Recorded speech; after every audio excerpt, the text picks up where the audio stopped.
Figuring out the economics of technology can be a complicated web to unravel. So many firms are trying to assess if they should stay with their on-premise servers, move to a private cloud, or go all in on web-based applications.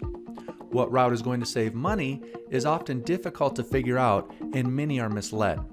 Well, today we're going to help you crack the code. Welcome to another Uptime Legal video where we help you to better manage and grow your law practice.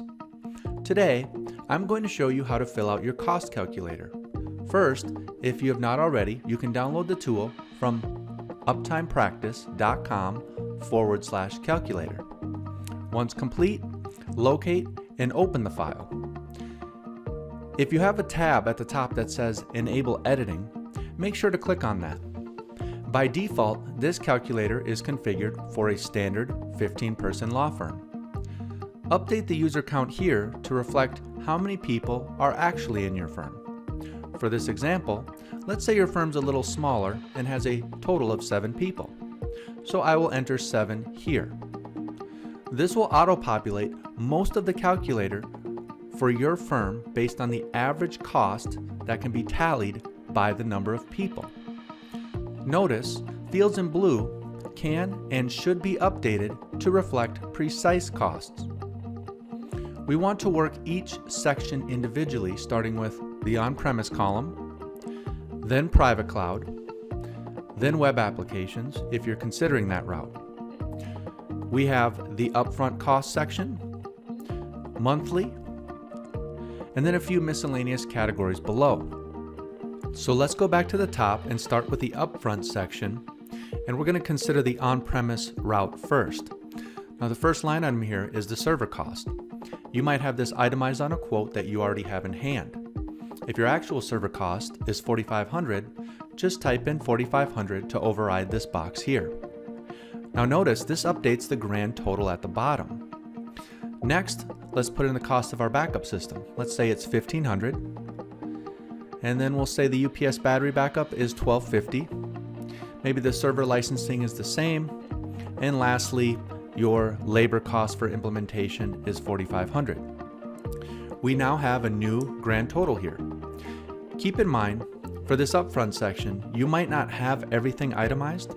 Let's say you have a quote with a grand total of $17,995. You can simply update the grand total instead, which might make it easier for you.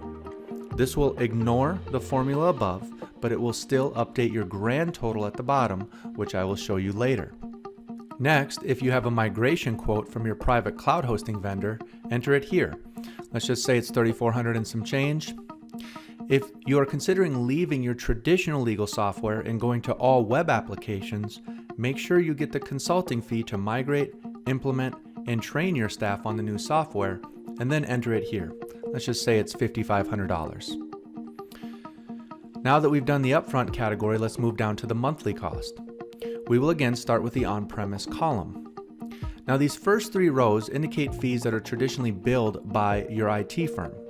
Here it's broken into server maintenance, user support, and offsite backups.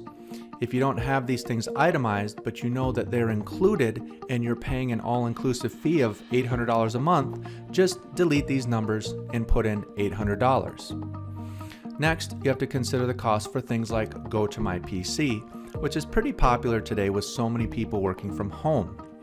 These products average around $30 a month. Now, if you own your own Citrix or Terminal server and you're a larger firm, this would not apply, but you would have much higher numbers up top with the cost of the server and licensing. Lastly, we have to look at the cost for Office 365, which is for both Office itself, including Word, Excel, Outlook, PowerPoint, Outlook, and so on, along with hosted Exchange email. Once entered, you will now have your grand total for your monthly expenses here. Private cloud tends to be all-inclusive, rolling all these fragmented expenses into one nice monthly expense. Once you have your quote from your cloud provider, you can input the monthly expense here. Let's say it's $1,100 and some change. Now, when you go with 100% web-based applications, you may be able to eliminate your servers, but you will still have computers, security threats, firewalls, wireless access points, printers, and more that all need management. Now, without a server in the mix, your IT expenses will still exist and be reflected here based on the average cost for the number of people in your firm. The average web-based case management system runs around $89 a user a month, which we can reflect here. Along with that, you will need a more robust document management and/or storage system, which you will want to reflect here. Lastly, you may still need a separate accounting system such as QuickBooks Online, so input that cost here. And then, of course, you still have the Office 365 expense. Once you've filled in all these fields, you will see your total monthly spend here for all three routes. The last step is reviewing some of the miscellaneous categories, including unexpected cost, software renewal, and savings on computers. These fields should already be calculated based on the number of users that you input up top. So there should not be a lot of work for you to do on your end here. The last item to check is the analysis period. By default, this is set for 3 years or 36 months. You can always update this timetable, increasing or decreasing the number of months. Finally, scroll down to the bottom to see the total cost of ownership for on-premise, private cloud, and web applications. Keep in mind, these are just the tangibles.